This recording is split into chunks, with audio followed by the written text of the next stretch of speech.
Two men who escaped a jail transport van and were the objects of a big manhunt last month were both caught a short time later. But until tonight, both had escaped charges for escape. And the only reason they're facing them now is because we started asking questions. News 13's Lizzie Mitri is in the Newsplex with more about that. Lizzie?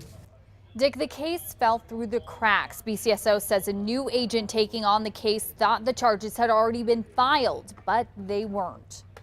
These faces were all over the news last month. Andreas Macias and Brandon Davis. Jail officials and the Bernalillo County Sheriff's Office started hunting them down after they ran out of a jail transport van when the driver stopped at UNM Hospital to pick up an inmate.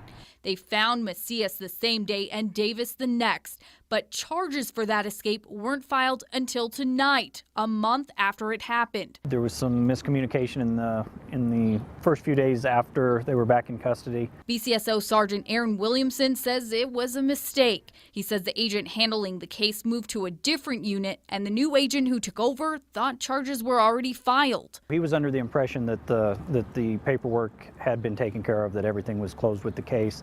Unfortunately, sometimes human error does happen, and that's what happened in this particular situation. Until tonight, Brandon Davis had been out of jail. Records show he was released last week after reaching a plea deal in a 2009 child abuse and assault case. Late this evening, BCSO arrested Davis for the escape. Macias was already in custody. Obviously, when the two individuals walked away from the transport bus, they were in custody. They did escape, and as a result, they'll be charged now with a new felony charge of escape from custody from a peace officer.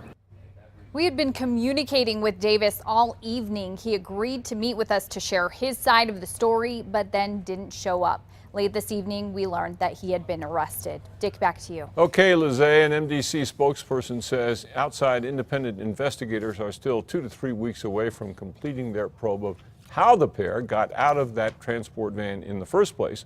The corrections officer who was driving the van remains on paid leave.